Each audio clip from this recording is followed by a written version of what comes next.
Abuja.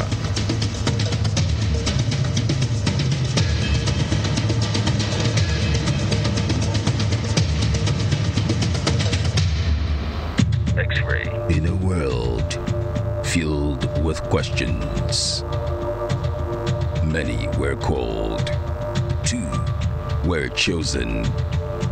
Reality comes to play. Stories are made. Moments when you feel the fever. 1 hour. Arguments.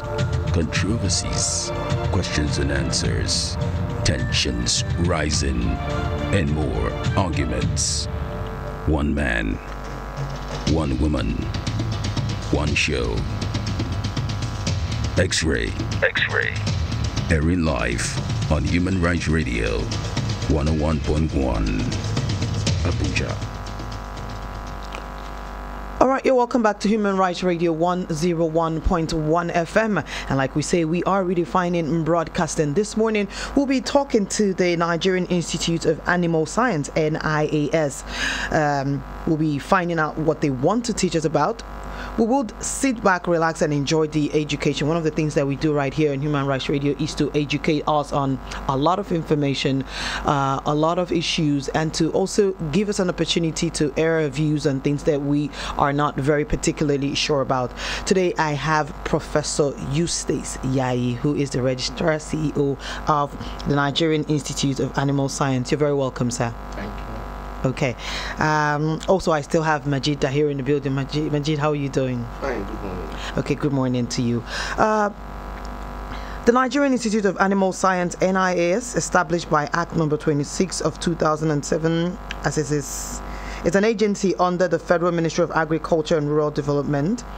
The Institute, in collaboration with Animal Science Association of Nigeria, is going to be having its 6th joint annual conference to deliberate on topical issues of the livestock industry in Nigeria. In view of the above, or in view of the earlier mentioned conference, they will be having some of the educational programs. It's actually called a mandatory continuing professional education program that will be taking place at the annual conference. And one of the topics that they will be talking about is livestock business financing. For me, who is right here, sir, I have no idea what that means. So it is an opportunity for you to educate me and to educate my listener on what that is all about, sir. Okay, thank you. Well, as you rightly said, we are a regulatory agency under the Ministry of Agri and Rural Development. Yes, sir. As set up by Act of the National Assembly 2007, Act number 26, again amended in 2015. So okay. We are empowered by law to regulate the practice of animal husbandry in the country.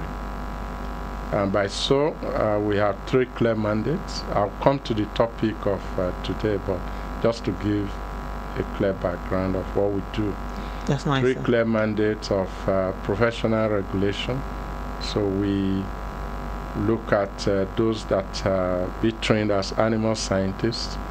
What is the condition at which they are trained in the universities, polytechnics and monotechnics. So we do regulate that and make sure that we have quality professionals, coming to the industry.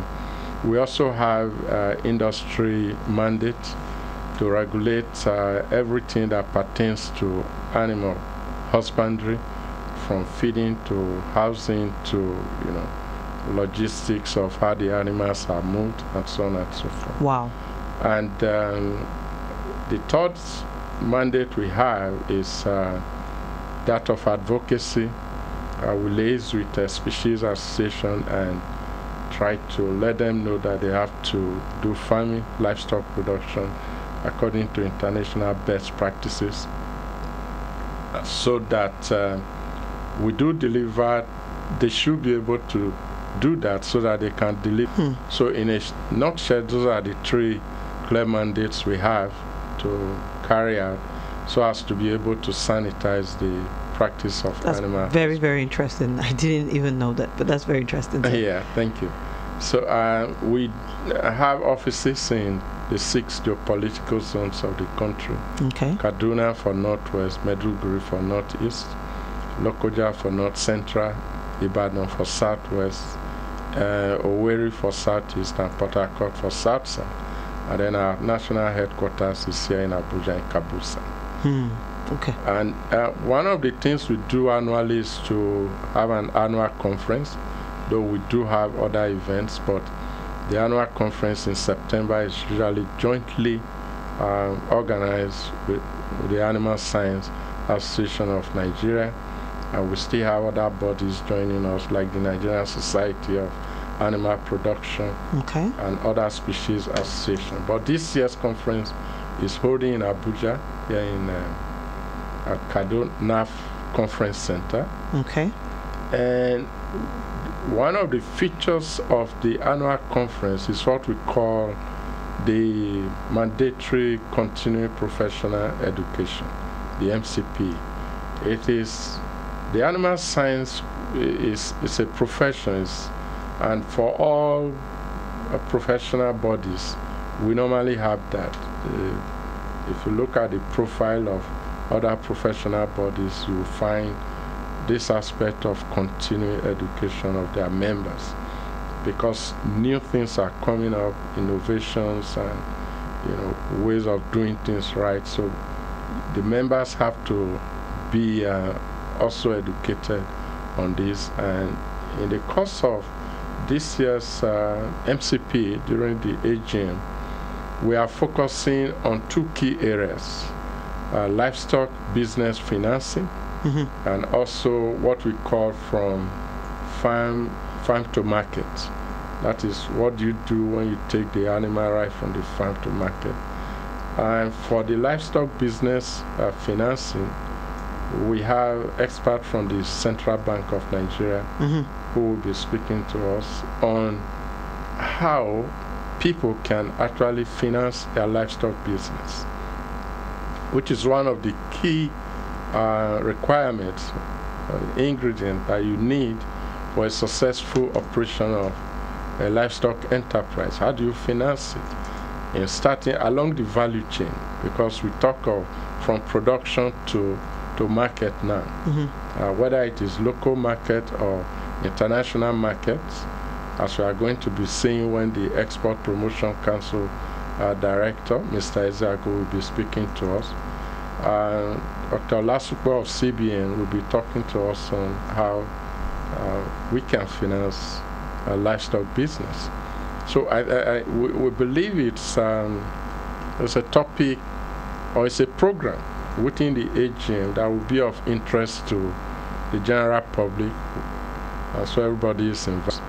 There are requirements for financing if you want to be involved in processing, requirements for financing if you want to be involved in packaging, requirements for financing if you want to be involved in logistics, that is moving whether the primary products or finished products. Yeah, away from where it is being produced to where the market is. And even if you want to look into the aspect of the value chain of emerging markets for different products, how do I get the market? So how do I create my niche market?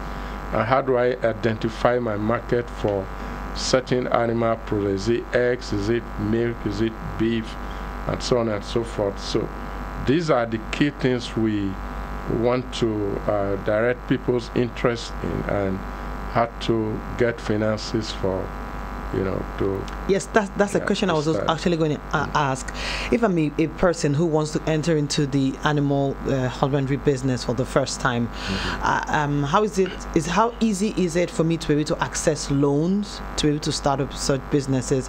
And apart from maybe gaining this education on these the different stages, like you said, from production to packaging to the finished product, are there other things, because we are in a global village where we are fully progressing very fast, are there other ways that I can get educated into doing business with people outside the country, or does Nigeria have that synergy with international counterparts on doing such businesses? Of course, we do have synergy with international counterparts. We are signatory to the WTO, the World Trade Organization. Okay. Treaty and some other sub-regional as well as regional bodies, ECOWAS, the African continent. So there are opportunities there open to us. But the key thing is, if you want to venture out into the international forum, this is what we say: you have to do it according to standards, because the standard is the same. If you want to take it across the border, they are not going to say whether there's no special waiver. It's the same. I mean, if you want to enter the international market, there are basic standards that you must keep to for your product to compete well, because these products are equally coming from other countries. So you need to compete, and the only way to win in competition is to first of all keep to the basic rules of production or packaging, and make sure that it's according to how it should be when it gets to the international market. All right, sir. You also said something about how to checkmate quality control.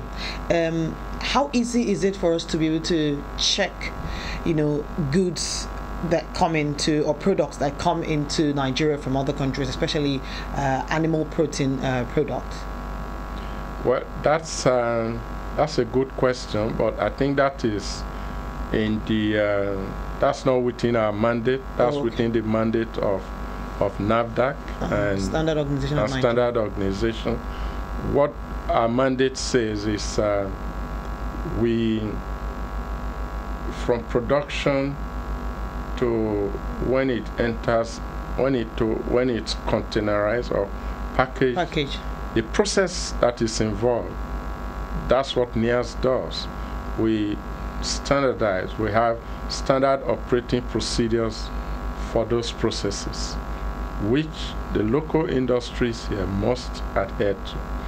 But when a product is coming, in a way, NIAS is still involved, but also through the Federal Department of Animal Husbandry Services, they also have a similar quality control service. A function at the border post to ensure that those products are okay. But essentially, it is that of NAFDAC. Then, in terms of disease-free products coming in, then we have the veterinary department taking care of that. Okay, sir. Thank you so much. And when did you say this training will happen again? The training is going to be on the 11th of September, 2017, Where? Which is at NAF Conference Center, Amadu Bello Way, that's in Kado, opposite Next. Okay, great. And you said we'll be having experts from Central Bank of Nigeria and the Nigerian Export Promotion Council. Correct. Okay. You have heard it from the mouthpiece of the Nigerian Institute of Animal Science, NIAS. He is also Professor Eustace Iyayi. He has spoken to us about the conference that is happening. He has also spoken to us about what the mandate of the Nigerian Institute of Animal Science does. I'm sure a lot of you didn't know. I did not know. I know that we all say, but I really didn't believe that it was existing, owing to the fact that most of the institutes, organizations in Nigeria seem to either be dilapidated, underfunded, or just totally non-existent. So for me, I'm excited to know that these institutes actually are working. Is an excitement. So thank you very much, sir, for affording us that privilege to come and educate us on these things. Thank you. And I do plan to be there. I will want to come and listen. I will want to come and listen. You may start a livestock business. You never know. You never know. I might just do that. Thank you so much, Professor. All right. All right, sir. So it has been a wonderful time talking with the Nigerian Institute of Animal Science and learning about livestock business, financing, and farm to export. So if you are in that business, or if you want to get into that business, do remember that from product, initiating the stage to packaging. I did not know these terms. I will have to go and learn when I go there, to finally exporting and doing business. It is important for you to be there. We'll be right back. Do stay tuned.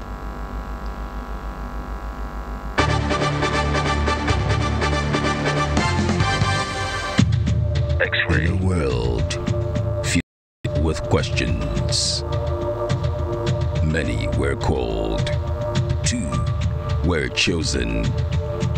Reality comes to play. Stories are made. Moments when you feel the fever. 1 hour. Arguments. Controversies. Questions and answers. Tensions rising. And more arguments. One man. One woman. One show. X-Ray. Airing live on Human Rights Radio 101.1 Abuja.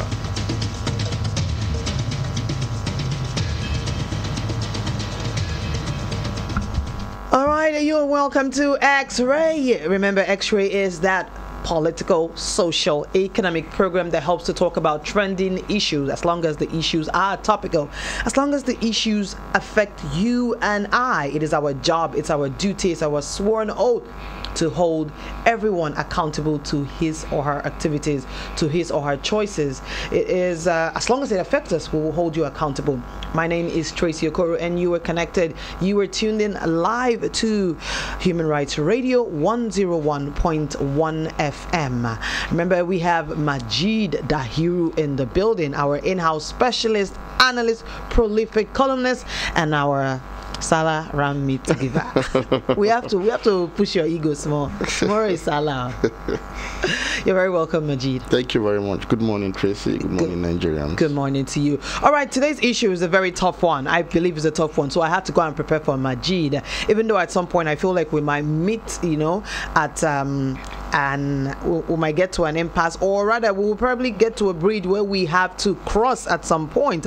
Today's issue is coming up from the news, where we heard that Southeast governors met with IPOB's Nnamdi Kanu, and I asked Nnamdi Kanu. Well, 3 governors of the southeastern states held talks with the leader of IPOB, Nnamdi Kanu, in Enugu on Wednesday to discuss issues surrounding the ongoing agitation against perceived marginalization of the southeast. Also on the agenda was IPOB's call for a boycott of the November 18 governorship election in Anambra State on the 18th of November, and the group's recent establishment of a Biafra Secret Service. In attendance were the Enugu State Governor Ifeanyi Ugwuanyi and his Ebonyi State counterpart Dave Umahi. Nkem Okeke, Deputy Governor of Anambra State, represented Governor Willie Obiano, while Rochas Okorocha and Okezie Ikbazu of Imo and Abia State respectively were absent and were not represented. Kanu was accompanied to the meeting by elder statesman Professor Ben Nwabweze and founder of the Igbo Youth Movement, Evangelist Elliot Uko. Some of the questions agitating the mind of Nigerians, however, are: 1. How best should government address agitations about marginalization coming from different parts of the country? So I'll throw it open to you, Majid, and I'm ready for you. Just feel free. Just remember that I'm here. I'm prepared. But how do you, first and foremost, what do you think about the agitations of marginalization, and how best do you think the government should address it? Thank you very much. The cries of marginalization cuts across the 3 tiers of government, from the federal government to the state to the local government, across the 6 geopolitical zones. Every zone, every group in Nigeria feels marginalized in one way or the other. And I think for a nation like Nigeria to continue to be united, and in the words of the president, for our unity to be non-negotiable and settled, it is important to make every part of this country have a sense of belonging and feel that the union is profitable to them. There is a shared benefit of being in this particular union called Nigeria. And the first step towards that is leadership by example, to take deliberate steps as well to assuage the feelings of all agitators, and as well take certain steps in reorganizing the fundamentals of the administration of state. Certain policies of government, certain programs appear to create a dichotomy, a sort of an internal apartheid between certain part of the country and the others. And some of these policies have gone a long way to cause disaffection within the constituent parts of these countries. So we need a whole lot of administrative and legal restructuring, as well as restructuring of the mind as well, to bring about some, amicable solutions to some of these problems. Now, my second conversation will be on Nnamdi Kanu. What are the dangers inherent in a possible acquiescence to Kanu's tactics, bearing in mind that there are other Kanus in virtually all geopolitical zones? Thank you very much. Nnamdi Kanu represents the most extreme of agitations, the most extreme form of agitation on all the sides. For me, if you what I mean is, an Nnamdi Kanu, for example, who is asking for Biafra, a separatist state from the Nigerian Union, represents to me the most extreme position for agitation. Nnamdi Kanu's agitation is, for me, almost similar. The only difference is that, well, one is violent, one is not so violent. What Nnamdi Kanu is advocating for is not really different from what Abuja of Boko Haram is also advocating for, because Abuja also wants either a complete Islamization of this territory or a complete dismemberment as well. So these are two extreme positions.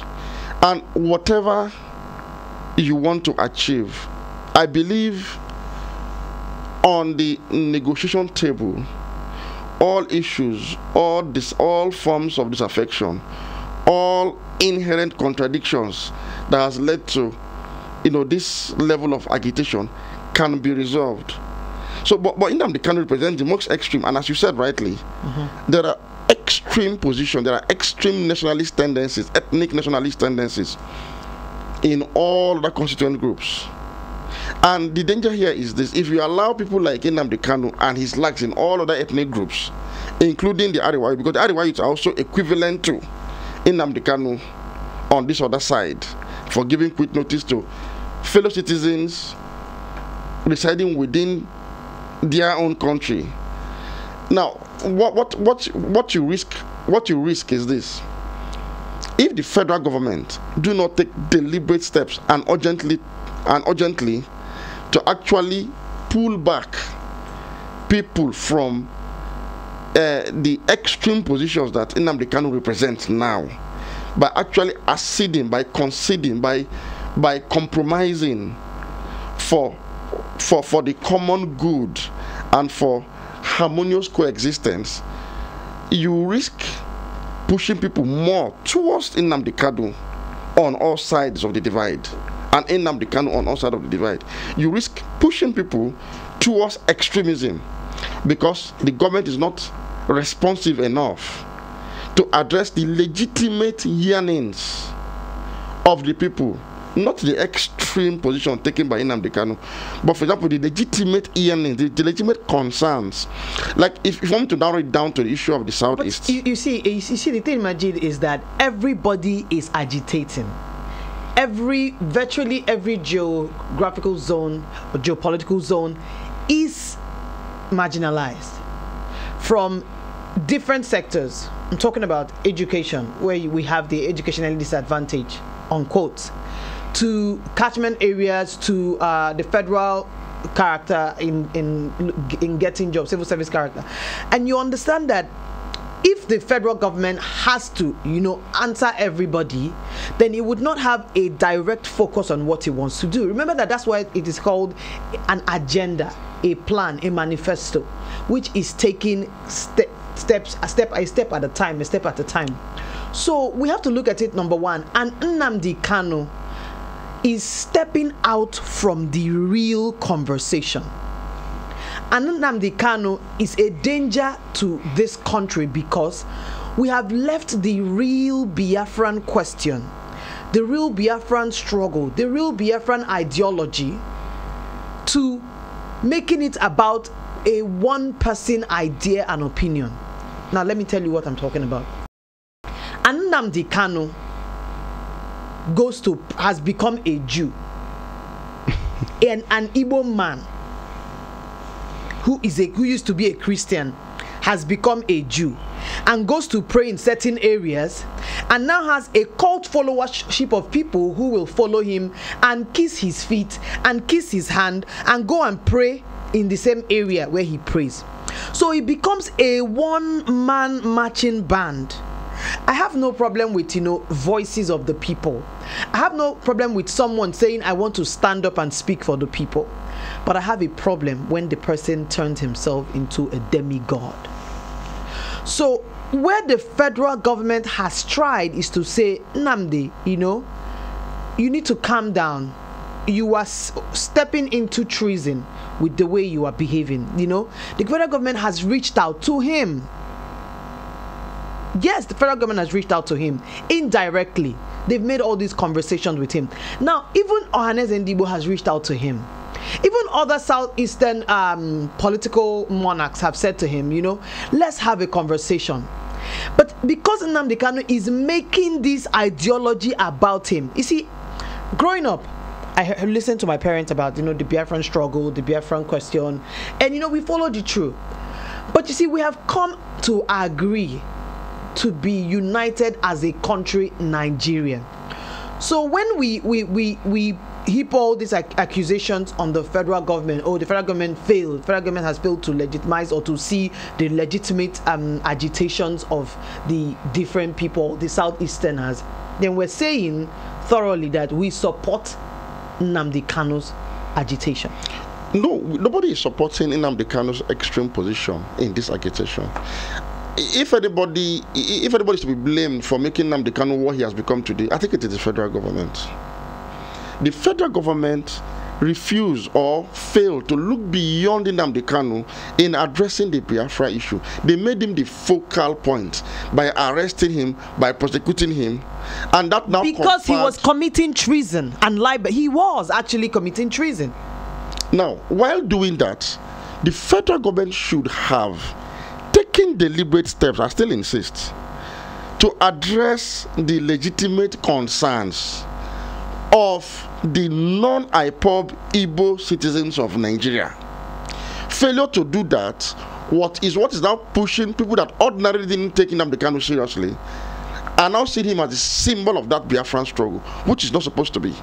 Because the government is failing to address the prevalent feeling, the perceived feelings of marginalization and structural marginalization, for that matter, of Nigerians of Southeast origin. You see, I choose my words carefully. Nigerians of Southeast origin, they are Nigerians. We must begin to look at the Biafra question not as an Igbo problem, but as a Nigerian problem. Let me remind you that the past administration filled their coffers with Igbo men and women, with Nigerian people of Southeastern origin. Let me use your words.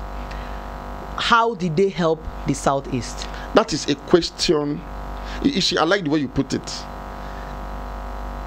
The Southeast region of Nigeria were given their proportionate due in the last administration and even beyond, far back into all other administrations.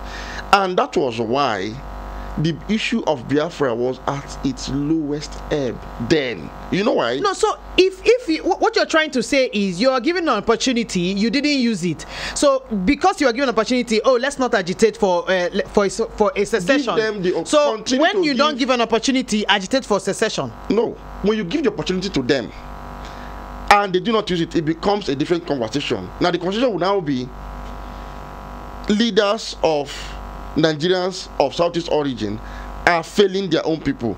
The agitation by the people will not be towards their leaders who are given the opportunity but are failing. No, but you see, the conversation should have started from in-house. Isn't Nnamdi Kanu holding southeastern leaders responsible and accountable? Has he come to the governors to say, you know what, you have failed in this way? Let's have this conversation. Let the people who are agitating, let them focus on their local environment first before you start to reach out to the federal government, before you start to get violent, before you start to set up a Biafran secret service. Go out there and hold your local government chairman, your councillor, your in-house conversation. You people should be able to talk about it, because if you are reaching straight to the federal government and you think that you are holding the federal government at their jugular because you say you are who? No. Learn to start with your change. Starts with you. Talk to your governor. Is your governor Willie Obiano? What is it that he's doing? How is it that he's helping Anambra people? You talk to the Abia state governor. You talk to the Imo state governor. Let your presence be felt first in your environment. You don't just wake up in the morning and start to agitate for secession because of marginalization. Are people not being marginalized in the East too? Northerners are being marginalized in the East. Are they standing up to say that they want to leave or they want to secede? No. You see, let us put this conversation in perspective. What is fueling the feeling of marginalization goes beyond the subnational level. Nigerian Federation, as you know, has a lot of powers, a lot of responsibilities concentrated at the center. And this center is, as you know, in the past 50 years or so, has been controlled by other parts of the country except the southeast. Because we have not put ourselves together. Now, the result of this is this. I'll tell you something. There are lots of policies of government that are perceived by people of the southeast to be institutionally marginalizing them. And these are genuine concerns. They are real.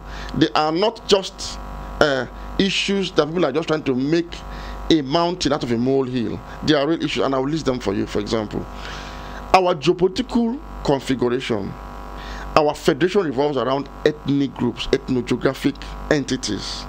Unfortunately so.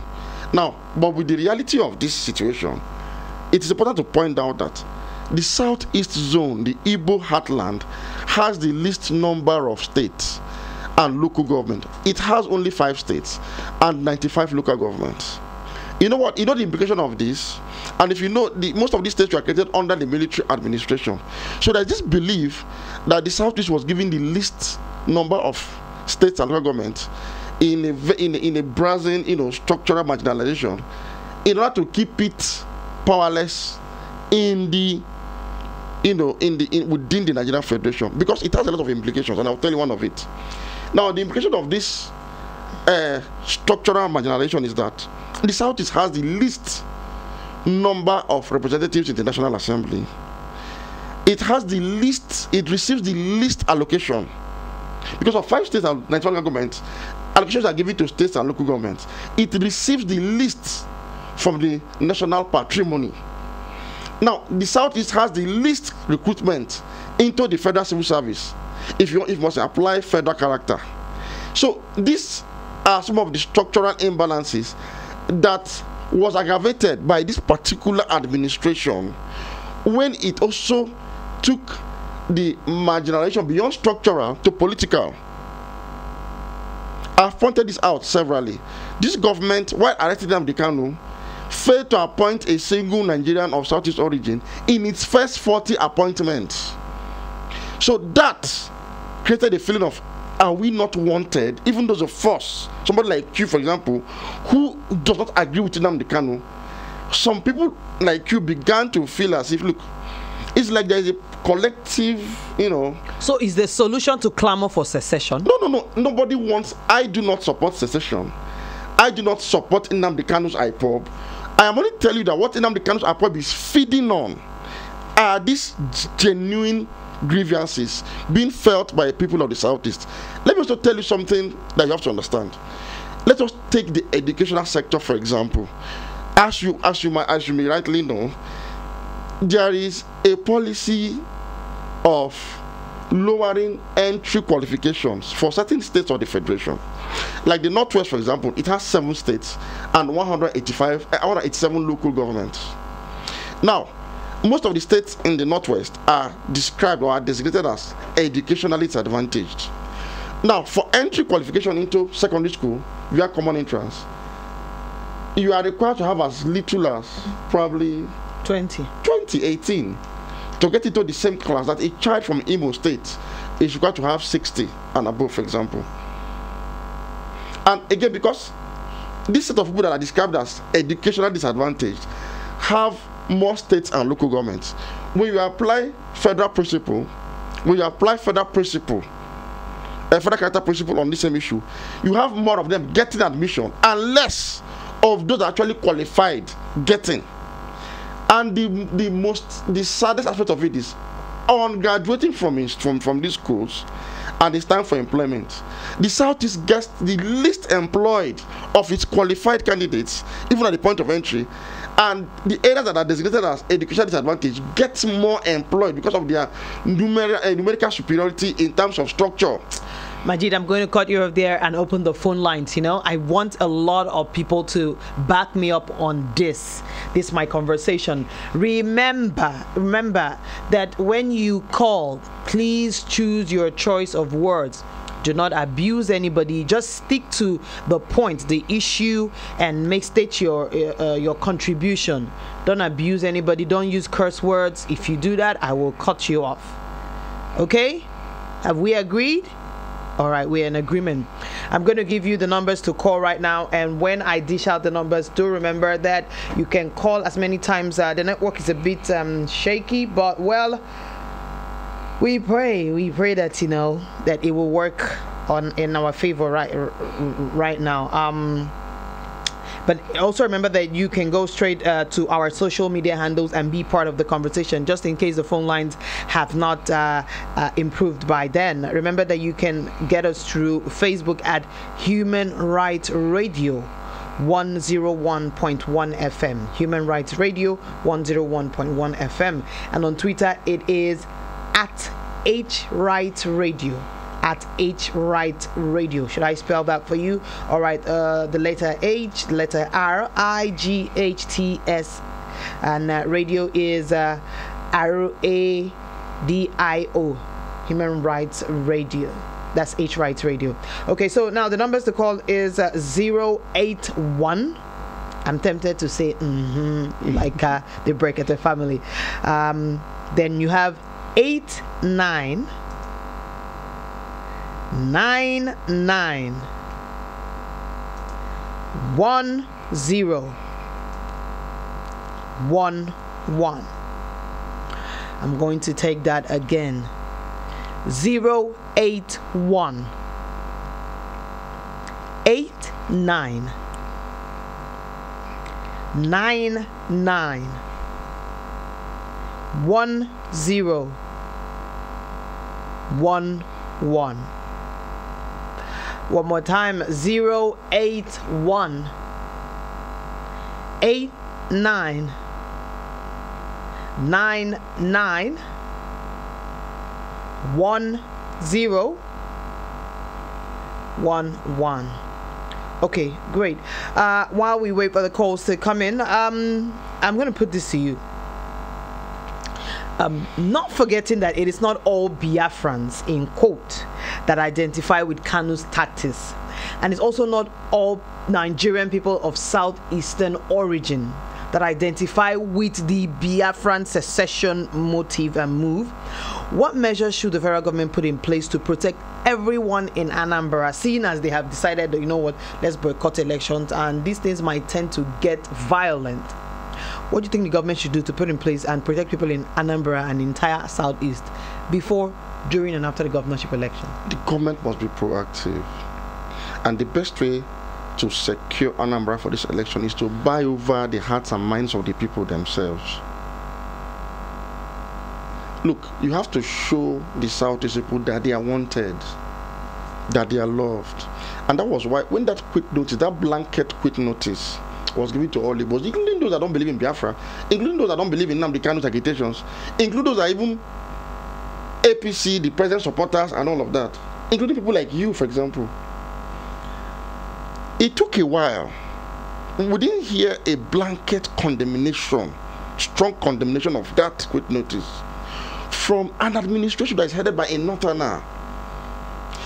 If that had been done in no uncertain terms, look, this is condemnable, withdraw it, or you face sanctions, that would have gone a long way to reassure people of the South is that, look, the president is for nobody, for everybody, truly, true to his words. And that would have helped in this situation now. But it's not too late. There should be an engagement of the people while security is beefed up to forestall any breakdown of law and order in the discharge of the constitutional responsibilities of conducting an election in Anambra State. That shouldn't be taken for granted. But beyond security measures, the hearts and minds of the people must be won over by the federal government to make them have more faith in Nigeria. We should be worried that it appears as if a whole section of the country, one of the most productive ethnic groups in Africa, for example, are feeling marginalized. We should be concerned. It's not an Igbo affair anymore, it's a Nigerian thing. These are Nigerians, and we must address their grievances appropriately and accordingly. Okay, so apart from, having to bend over to say, let me appease you, what other structures should they set in place? I'll tell you something. In the long run, to protect them now, because you see now, even though we know that the president at overhauling and his cabinet, and we do hope that that these thoughts of yours, Majid, will be considered. But now there are people who are in Anambra who are probably scared because of, we now have a Biafra secret service inside Nigeria.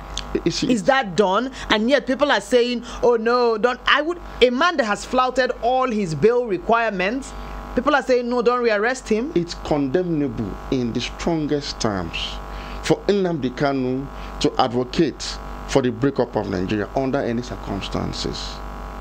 It is also very, very condemnable to even take this joke too far by now establishing a so-called secret service. But let me tell you why it is difficult. The situation is so difficult and complicated. It is because of the perceived double standards of the government of the day in not wielding the big stick against anybody and whoever threatens the corporate existence of this country by threatening the lives and properties of Nigerians residing in regions other than their own regions of origin. The failure to do this makes the case of Nnamdi Kanu look a little bit helpless. And talking about the constitution of the cabinet and other important organs of the government, I hope the president this time around will run an all-inclusive government where everybody will have a sense of belonging, because their kids and kin are included in every organ, every arm, every level of government, so that the conversation will now shift from collective marginalization to hold your appointees responsible for their failure to make your lives better, because they've been given the opportunity. But without giving that opportunity, who are you going to hold responsible? So the conversation will still be around the fact that, look, they have not been given their due in this federation under this administration. Going straight to our social media handle, because the phone lines are a bit down. We have Eze Shi Nachi saying, don't Northerners have Sharia police? Please, what are you people talking about? Romeo Chi also said, didn't Ariwa have Sharia police? Please, madam, stop being biased. Well, I'm not biased, I'm just stating the obvious. Romeo Chi also says, all we are asking is referendum. Nigeria have expired. We don't want to be part of that. Chidon also says, people of Nigeria, all this will not work. Igbos want to go simple. Forget all this governor now start doing with. Okay, forget all these meetings the governor now has started doing with Kanu. I thought the governor said he's a small boy before. Now they're sitting with him to discuss. I mean, okay, we'll be watching as more comments come right in. look at what people are saying now. It has become of Sharia has their own police. Because nobody did anything about that. This same Boko Haram that we are fighting today, I remember under the last administration, northern elders advocated for amnesty for Boko Haram. Are you aware of this? Yes. In fact, somebody made a statement that why are they killing Boko Haram, but they should have been treated the same way the militants in the Niger Delta were treated, by flying them to Abuja private jets for the meeting with the president and being given millions of naira. Somebody made this statement. I remember when OPC was proscribed by Obasanjo, by the Obasanjo-led federal government, the southwest states converted OPC to a vigilante group that are still operating within that zone till today. So there's this tendency of always trying to protect one's own, because we are not yet fully integrated to now understand that, look, our identity should be Nigeria, not Yoruba, not Hausa Fulani, not Igbo. Our identity should be Nigeria. Okay, great. So we have more comments on the social media page, Facebook social media page. Nuhu Ajana says, good morning, Majida here. I'm proud of you. Oscar Igbonovia says, network is bad. Listening from Munich, Germany. Thank you, Oscar. Junior MC Chuku, good morning. Thank you so much.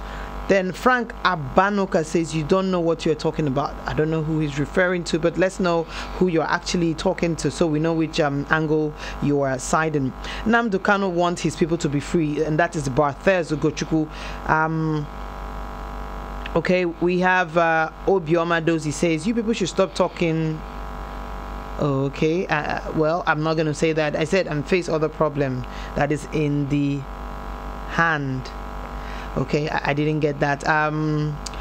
Dino Malai, as a senator of the Federal Republic of Nigeria, has said it all, that this government has failed his people. He is a senator and also a member of the ruling party, and you people, okay, we're not talking about that. Remember to choose your choice of words, unless we will not be able to read out your messages.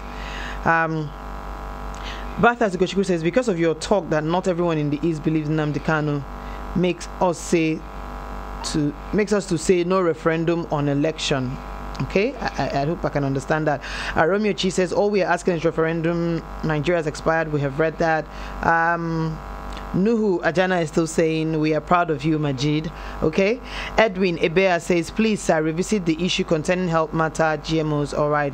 Barthes says, Nnamdi Kanu is 110% right to establish security service because we're not protected in the zone. All the zone forces are killing us. Okay. Ekenedike says, Biafra is not only Igbo. Emmanuel Patrick says, young lady moderating this show, I think you are ill-informed about this whole thing. Focus on moderation and stop trying to make suggestive statements that make you sound biased. Oh, I'm sorry if I sound that way. I'm not trying to sound that way, Emmanuel. Romeo Chi says, the Northerners have given the SS, the South, and Southeast quit notice to leave the territory. They even wrote to UN to disintegrate Nigeria as soon as possible, so they have given us the right to go. Okay, Romeo, they have also rescinded that quit notice. Moscow says, is it by force to be one Nigeria? IPOB has made up their mind to be out of the one Nigeria marriage. Why can't Nigeria accept the referendum and see how the voters can be won, whether by Biafra or Nigeria, to settle this at once? Frank Kirian says, what we want is referendum and we're not wanted in Nigeria. Okay. Well, I feel like a lot of people think that I'm sounding biased. I'm just trying for us not to take the conversation outside the real agitation question. I don't know, Tracy, you can't be biased because first and foremost, you're a Nigerian of Southeast origin. Yes. So what would be your biases here? I am. So you are just fully fledged Igbo woman. Yes, we are just being a Nigerian. And look, you should be appreciated for that, because you are trying to, with people like you on both sides, I do not think we would have gotten to this point that we are today. What you are doing is you are telling home truth to your own people, and that is the best way to bring both sides to the table. No, but let me say something to to the people who think, or rather to my listeners who think that I'm sounding biased. See, the conversation here is not even about seceding. Are there structures that have been set up to support your secession? for example, let me use the Ekuku Market demolition. The governor has said to them, I want you to relocate. But the place that you want them to relocate to has not even been taken care of. So you want them to relocate to a place that has not been finished, a place that has no structure to support the amount of business that is being handled at the Ekuku, now Ekuku Market, or So I do not believe that the answer to our conversation is to secede. Nobody now, believes talking so, about the referendum, our constitution does not support that. Yes. And for me, I think that I started this conversation by saying that I actually remember having another conversation with someone, and I was saying that the federal government, or rather the past administration, did Nigerians wrong by making them believe that the outcome of the national confab or the conference was one-stop solution to the whole, and was going to be considered enough, to be implemented. Exactly. That was an election or pre-election tactics. Yes. It was never planned, because you see, the thing is that our constitution does not have any room for a referendum. It doesn't. It does not. And I think the constitution has enough space within the legal framework that is the constitution today for some of these agitations to find expression and get resolved. For me, I agree with the president when he talked about the National Assembly and when he talked about the Council of State. I think with these two bodies, look, anything you want, including state creation, including even increasing if you want to increase the derivation fund to Niger Delta, it can be done within this legal framework that is our constitution. So I think we should explore. Look, we believe in Nigeria. You and I believe in Nigeria. And that's why I have been particularly hard on Arewa youths. That's why we're coming from this part of the country. I feel they should have shown more empathy to fellow Nigerians of Southeast origin that are feeling like, for whatever reason, the reason might not make sense to you, but the fact is, from the responses you've received, majority of Nigerians from the Southeast are feeling marginalized. As a Nigerian from Northern region, you are supposed to be empathic. You are supposed to be, oh my brother, how do we solve this thing? Because we are one. We are the same. We don't want you to go. I love you. We are one. I love you. I care. What do you think we can do collectively to resolve this problem? Not by issuing quit notices. And let me tell you, that quit notice came and was followed by a torrent. He added more flames. Hate speeches followed. I read material. I read stuffs. It was as if the whole Nigeria was united against the Southeast people. I mean, from they are greedy, they are criminals, they are kidnappers, to we did them a favor by allowing them to live in our land, as if they are foreigners.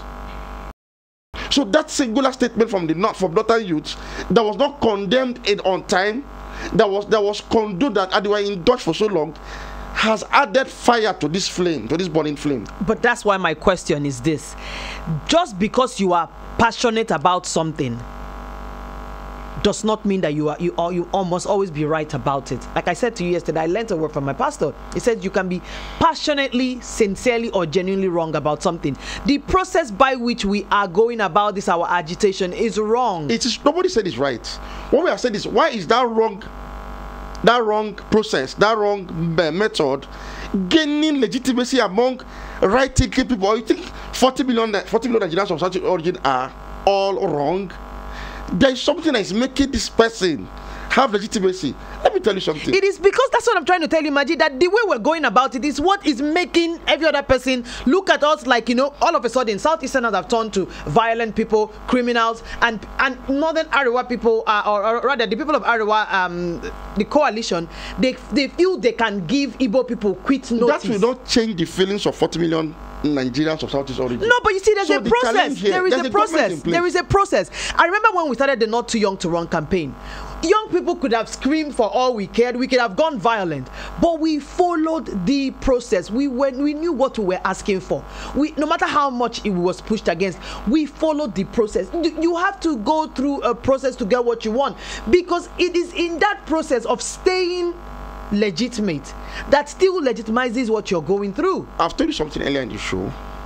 I agree with you. Process, like the Not Too Young to Run bill, went through a process. The process and the system allowed that process to pass through until it got passed. Even though there were obstacles, there were pushbacks, but it wasn't easy. But the system still allowed you to succeed at the end of the day. Now, the Southeast has been screaming that The Security Council, there is no Southeasterner in heading any of the security agencies, which is unprecedented. It has not happened before in this country. Nobody seems to be listening. For how long will it take to correct just this one anomaly? One appointment only. There are other ways, Majid. There are other ways. Violence or asking nobody for has said, secession nobody's justifying or shouting violence. or going through boycotting process is not the answer. Nobody's justifying all of what Nnamdi Kanu. In fact, to me, Nnamdi Kanu is one aberration that's being legitimized now. I do not support Nnamdi Kanu's IPOB. I am seeing the Biafra question far, far beyond Nnamdi Kanu's IPOB. For me, Nnamdi Kanu's IPOB is just an opportunistic special purpose vehicle that's even latching on the feelings of this content among his own people. But the challenge before government is this: how do we pull the majority of those people from that part of the country away towards us from Nnamdi Kanu's agitations? That should be the challenge. And how do you do that? Show them you care about them. Show them they are valued. Show them they are loved. Include them in every places that they have been excluded in government. That is the solution, the immediate solution to this problem, nothing else. Okay, just before we wrap up, I'm sure we're going to have this program come up sometime next week. You know, we're good because there's a larger conversation concerning this, and we cannot be able to cover it up in this amount of time. We have still on social media. Frank Kirian says what we want is referendum. We're not Nigeria. Joshua Chibike says, I love this show. God bless you. God bless you too, Joshua. Emmanuel Patrick says, watching from Southeast Asia, though. Thank you so much. Pope Innocent Godwin says, Nnamdi is taking advantage of Nigerian government incompetence and inactivity. Okay. Eze Shinachi says, all these OPC Sharia police, are they registered under Nigeria? And mind all these organizations are fully armed, then why Biafra security without anything and now problem of Nigeria? Okay. Azu Podolski Obasi says, good morning to you all watching from Belgium. Please, if Arewa have their own security service and also Duduwa people, why can't Biafra have theirs? Star Chinagoram Paradise says, please, is there any number to call? Well, we're having a little bit of network issues, Chinagoram Paradise, but well, I will send you the number just in case, you know, it opens up tomorrow so that you can be able to call. But today we're having network issues with the phone lines. The Truth Only God Knows says, okay, thank you for that, The Truth. Thank you for noticing that. Chi Chidon also says, that's what no, I'm not going to read that. I remember I told you to be very, very cautious with your words. Rio Bala says, let us go. You can't stay with Nigeria, young lady, if you want. Okay, finally, we have a phone call that came through. Hello? Hello? Hello? Hello, good morning. Good morning. Good morning. What's your name? Where are you calling from? My name is Gabriel, calling from Your name is Gabriel? Gabriel, yes. All right, Gabriel, please do remember to choose your words. Hello? Hello? Oh, okay, we lost that call. Let's try another one. Hello? Hello? Hello? Network is not being favorable to us today, but we're going to try something else. Still on social media, Riobala says, let us go. You can stay with Nigeria, young lady, if you want. Nigeria has failed all the Southeasterners. Go check out only 2 major roads we have, and you will pity for our people. And the present government have to include it now before the Nigerian government exterminate.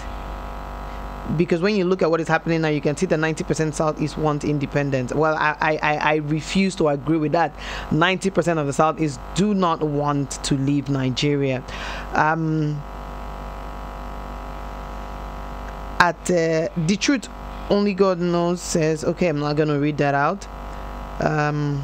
Riobala says, Enugu Onitsha Road and Enugu PH Road, they are federal roads. Go and see for yourself. You will pity for yourself, pity for people. Excellent. Tony Mento says, what is difficult in conducting referendum so that the people will decide for themselves? I think you meant to say, why can't we grow up and do the same way other countries are doing peacefully? Okay. I think that's the much we can take from social media. Any final words from you on this conversation? Okay, I think let's take this call. Hello. Hello. Hello, good morning. Hi, good morning. What's your name? My name is Mike People. All right, Mike, talk to me. Please also remember to be mindful of your choice of words. I'm calling from Abuja. All right, talk to me. You said this issue of Biafran.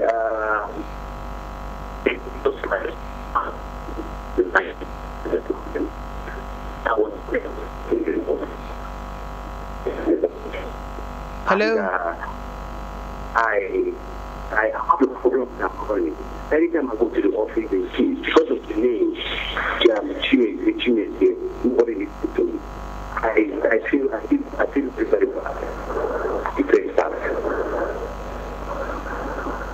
I don't know how to control this condition. I don't know nobody wants to one piece, one Nigerian room.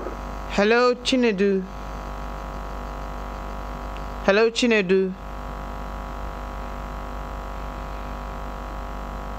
Hello? Hello? Okay. That's it. With that, we wrap up the show. But like I said, Majid, any final words for this conversation today? Even though next week we're going to bring back Nigeria is a great country. Mm-hmm. We are better together. Our diversity shouldn't be a fault line. Our diversity should just be the beautiful plumages of one big bird, Nigeria. We are one. We are more interconnected ancestrally than we are made to even believe. Love should reign in this country. We should appreciate each other. Nigeria today is one of the greatest countries on the African continent because of our sheer size and our diversity. We have all we need to import because of our diversity. We complement each other. The Northerner has something to offer. The Igbo man has something to offer. The Yorubas have things to offer. The Nigerians have a lot to offer. Together, we should make our country greater. And this effort should be all-encompassing. All of us, from the leaders to the led, must realize the importance of this country and work towards making it work for all of us. Okay. For me, I feel like I will not have any final word on this. Next week, I will surely bring back this topic, and I'll have a lawyer in the building to talk about the legal ramifications of flouting of Nnamdi Kanu flouting his bail orders. I have the legal ramifications of why the federal government did not arrest the Arawa youths. We'll also try and have an elder statesman, an Igbo elder statesman in the building, and if possible an Arawa elder statesman in the building, so that we can have this conversation with history, with culture in view. My name has been Tracy Okoro, and will also continue to be Tracy Okoro, and we've also had Majid Dahir in the building. Thank you so much, Majid, for that incisive conversation. Thank you very much. You've won a lot of admiration from my Igbo brothers and sisters. They love you now. You can run for election now. You win. Sure. You win. Thank you to Mr. Jerry Wonder, my production manager. Thank you so much for making sure that this show went on hitch-free, albeit the network problem. It has been the X-Ray, that social, political, economic program that talks about trending topical issues. As long as an issue is bothering us, we will talk about it. Like I say, it is our sworn oath, our duty to hold the government, to hold its people, to hold you and me accountable to our actions. So we come your way again tomorrow. And tomorrow is what? Salah. Hooray, hooray. Yes, tomorrow is a Salah. Yes. How did they say it? Happy? Barka de Salah. Just Barka de Salah. Yes. Barka de Salah to all my Muslim brothers and sisters. I love you. You see, that's the thing I'm talking about. How unified we are in this country. Like I told you about my neighbor Fatih. Yes. I can't stay 2 days without I will feel somehow. And that's why I was asking a question. How do I leave this country?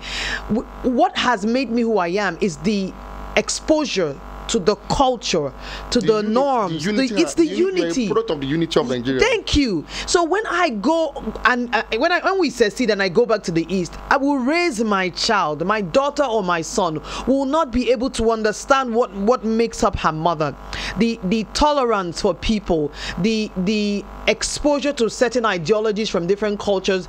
So even when you travel, you're not open to trying a lot of other things. You're not open to trying a lot of other things. So just because President Trump is marginalizing people, Muslims, does it mean that the Muslims in the United States of America want to just leave and run away? No, but the good thing is this. I'm not going to allow you go into that topic. We're already done. Okay. It's a question I'm going to leave for the next time. Thank you very much. I love you. Thank you so much for staying tuned. Remember that the messages and the contributions should keep coming in on our social media handles. The conversation is so live. It never stops. We are right. All right. Bye-bye. In a world filled with questions,